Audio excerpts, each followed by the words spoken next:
Selamat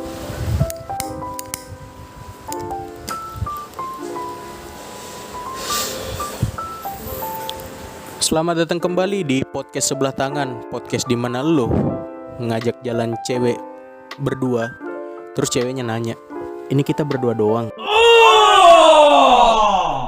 Elah. Ya masa mau bonceng 4 sama nyokap sama bokap lo, aneh banget. Ya tentunya bersama gua Andri Samsu, si cowok yang gak pernah ditolak cewek. Karena tidak pernah mengungkapkan perasaannya. Waduh. Ya ini podcast baru ada lagi karena ya kerjaan ya. Namanya juga kerjaan, gak bisa ditinggal. Soalnya ada tabung gas LPG yang mesti diganti gitu teman-teman. Kemarin gue sempet cerita tentang mantan gue yang beda agama. Gimana suka dukanya pacaran beda agama. Tapi ya udahlah ya. Nah setelah gue gagal kemarin ya mantan gue memutuskan untuk mencari yang seiman lah, seagama. Dan gue bukan nemu sih, lebih tepatnya gue yang ngeliat dia duluan. Jadi tuh pertama kali gue ngeliat dia tuh waktu itu gue lagi nganter adik gue ke sekolah. Nganter adik gue ke sekolah, kebetulan dia kakak kelasnya tuh. Lu bayangin rentan umurnya sama gue. Ketangkep gue nih gara-gara pedofil. Astaga. Ya waktu itu gue nganter adik gue ke sekolah, terus ngeliat dia lagi nunggu angkot. Kalau bahasa Makassarnya tuh PT-PT. Ya. Soalnya kalau satu doang kan bau. PT. Waduh. Pete dong, pete. Ya singkat cerita, gue baru tahu kalau dia itu ternyata satu gereja sama gue. Dan dia cakep banget kalau pakai baju gereja tuh, apalagi yang serba putih tuh, cakep banget. Nah mulailah gue mencari tahu tentang dia, mulai dari Facebook, tanggal ulang tahun, sampai akhirnya gue nemu dapet pin BB-nya dia. Waktu itu masih zaman BBM. Cobalah gue berkomunikasi sama dia, mulai dari halo salken ya, lu tau lah zaman dulu tuh kalau mau kenalan tuh pakai salken gitu loh. Ya singkat cerita, masuklah momen CD. Jadi CD itu kalau nggak salah ya buat teman-teman yang muslim itu, CD itu kayak akil balik kalau buat teman-teman muslim. Jadi kayak pendewasaan iman begitu ya. Ya mulailah gue coba foto berdua sama dia, dan dapet itu foto berdua gua sama dia tuh gua jadiin foto profil BBM, Twitter, Facebook, WhatsApp belum ada waktu itu. Foto KTP gak mungkin juga. Ya pokoknya gua jadiin foto profil di 3 akun sosmed itulah. Singkat cerita karena terlalu panjang ya, ini gue singkat-singkat aja dah, karena memang perjalanannya cukup panjang gue memendam perasaan ini. Dia tuh lulus dan keterima di salah satu universitas di Palu. Ya jadi sebelum berangkat ke Palu itu gue mencoba ngajak dia tuh jalan. Ya tentunya nggak berdua kan, nanti ditanya lagi nih kita berdua doang. Aduh. Ya gue ngajak lah temen gue si Jaswan, nggak usah pakai inisial lah karena ini temen deket gue juga. Jadi si Jaswan itu dia yang bawa mobil lah, gue nanggung bensin segala macem. Nah sampailah kami di sebuah mall. Tanpa rencana apapun kami datang ke sebuah mall.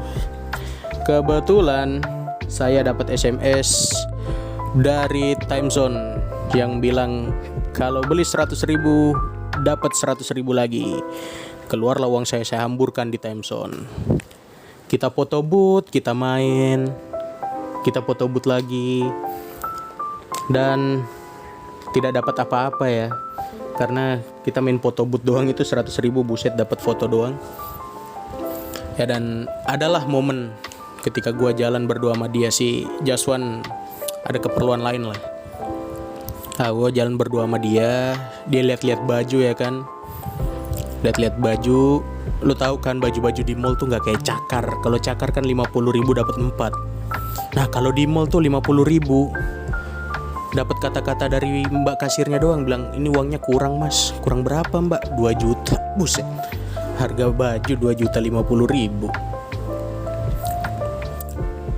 Nah setelah di mall ya kita berjalan keliling-keliling.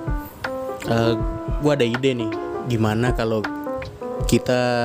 gua beliin dia boneka gitu. Gua tanya ke temennya, dia suka boneka apa nih. Bukan suka boneka apa sih, dia suka karakter kartun apa. Dan gua dapat info kalau dia ternyata suka Doraemon. Nah sebelum beli boneka kita mampir makan di salah satu tempat makan di Makassar lah, pokoknya pinggir pantai.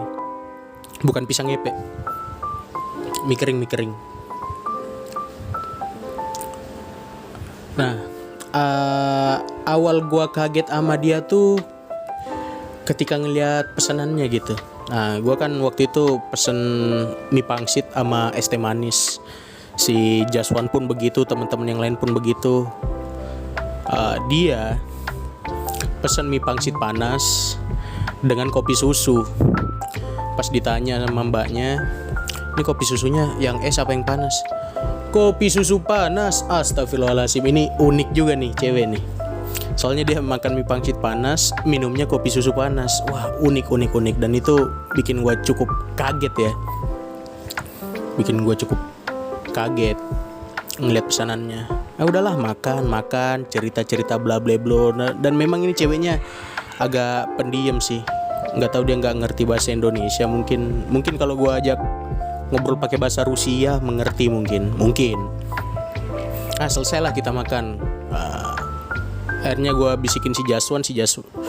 Gue bilang tolong ke tempat boneka Jaswan. Nah, ini gue ngomong sebagai teman ya, bukan sebagai majikan dan supir, bukan. Kan dia teman gue banget, sohib. Ya sampailah kita di tempat beli boneka. Disitulah gue beli boneka Doraemon. Segede apa? Segede anak bayi yang umur 3 bulan. Tuh, lu bayangin tuh. Doraemonnya bisa ngerangkak, belum bisa ngomong. Astaga. Ngelawak lagi kagak lah, pokoknya segede itulah. Bahkan lebih gede lagi mungkin. Gak tahu alasannya apa gue beli itu. Pokoknya gue hamburin aja uang gue. Waktu itu masih gajian, baru gajian jadi ya hambur-hamburin aja. Nah, boneka Doraemon itu gede banget ya. Alasan gue beli itu supaya ketika dia memeluk boneka Doraemon itu seolah-olah dia meluk gue. Aduh, was. Boneka Doraemon itu gue baca-bacain. Ya kagak lah, gue beliin doang itu. Istilahnya sebagai kado aja. Kado buat dia bawa ke Palu gitu. Nah, setelah beli kado ini tanpa sepengetahuan dia nih, gue beli boneka Doraemon. Gue taruh lah di bagasi ya. Akhirnya kita perjalanan pulang. Pas sampai di rumahnya, gue kasih lah itu boneka Doraemon. Nih, boneka Doraemon nih, buat nemenin di Palu nanti. Iya. Pokoknya ada adegan FTV gitu dah. Pokoknya gue sama dia tuh berdiri di depan sorot lampu mobil, habis itu ngasihin bonekanya. Cuman gue ngasih boneka itu tanpa gue mengungkapkan perasaan gue sebenarnya. Nah, disitulah menurut gue gagal untuk ngedapetin cintanya dia. Ya, sampai sekarang gue udah lost contact. Perasaan gue juga sama dia udah hilang. Dia juga mungkin udah lupa sama gue. Jadi pelajaran yang bisa kita ambil dari sini, teman-teman, buat apa pengorbanan ketika perasaanmu sendiri tak kau ungkapkan? Mungkin itu pelajaran dari kisah yang ini, dari kisah gue yang satu ini. Ya, gue udah ngorbanin waktu, materi, uang gak usah lah dihitung lah. Gue udah ngorbanin waktu, nyali, sampai gue beliin boneka. Ya, gue sedih juga ya, karena ya itu penyesalan gue sih. Gue ngasih dia sebuah hadiah tapi dia nggak tahu perasaan gue yang sebenarnya. Ya mungkin itu saja ya kisah gue pada hari ini. Mungkin lu pasti bakal mau denger lagi kisah gue yang wadidaw berikutnya. Masih banyak kok kisah-kisah gue. Ya, pokoknya itulah teman-teman. Percuma pengorbananmu kalau tak kau ungkapkan perasaanmu. Sekian dari saya, Andri Samsu. Sampai jumpa di podcast sebelah tangan berikutnya. See you and God bless you.